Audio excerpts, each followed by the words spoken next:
A few years ago, a single company reported a profit so large it did not really sound like a real number. In 1 year, it made well over $100 billion, more than Apple, more than any technology giant, more than almost any company in the entire history of business. It does not make phones or software or anything you can hold. It pulls a black liquid out of the ground in one desert kingdom and sells it to the world. It is called Saudi Aramco, and to understand it is to understand the strange, uneven foundation the modern world is still built on. This is a series about the companies that run the world and the rivals they left behind. Today it is Aramco, and its story is different from the others here because its greatest advantage is not a clever invention or a piece of software or a network. It is something far older and far simpler. It is luck of an almost unfair kind buried in the geography of the Arabian Peninsula. And what it has done with that luck is quietly hold a lever over the whole world economy. Let me start with the advantage, because it is genuinely staggering. Most of the world's oil is difficult and expensive to reach.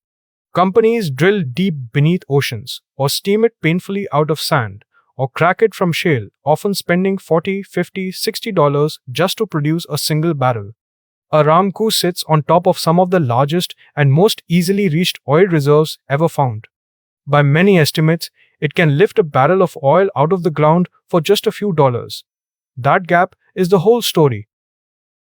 Think about what that means in any other business. Imagine a baker who could make bread for a tenth of what every other baker pays, selling into a market where the price is set by those expensive rivals.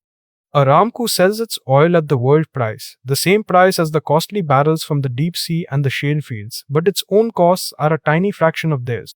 The difference between that low cost and that high price, multiplied across millions of barrels every single day, is the greatest profit machine the world has ever seen.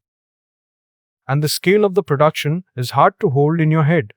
Aramco alone produces around 1 in every 10 barrels of oil consumed on the planet, roughly 9 or 10 million barrels a day. When you fill a car, or fly, or buy almost anything that was shipped or made in a factory, some fraction of the energy behind that came, in all likelihood, out of Aramco's fields. It is not a company that serves a market. It is closer to a load-bearing pillar underneath the entire global economy. So who competes with something like that? And here the picture is more tangled than in any other story on this list, because Aramco has several very different kinds of rival, and none of them can attack it in the way you might expect. Its competitors are not just other companies. They are other countries, a cartel, and, most importantly, the future itself. Start with the famous names, the Western oil majors, ExxonMobil, Shell, BP, Chevron.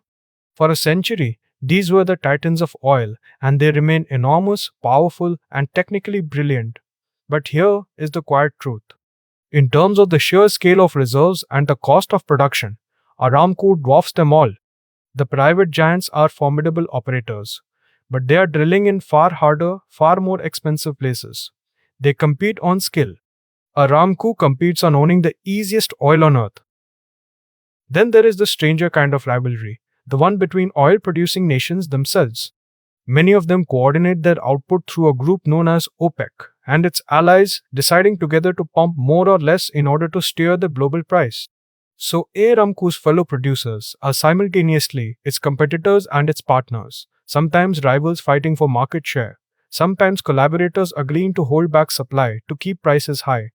It is a delicate, shifting dance, and Saudi Arabia, through Aramco, is very often the one leading it.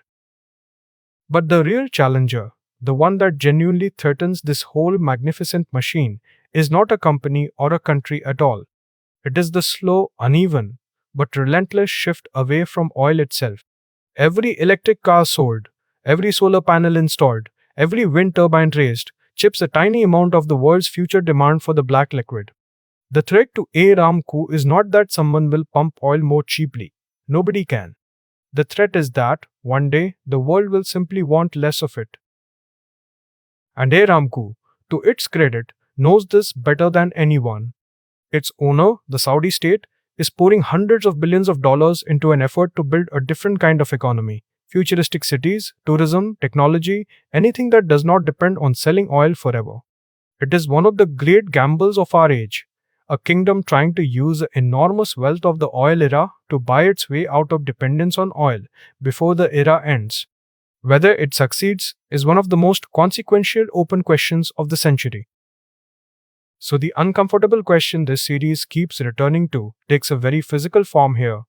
Is it wise or stable that so much of the energy underpinning modern civilization depends on the oil and the choices of a single kingdom and a single company within it?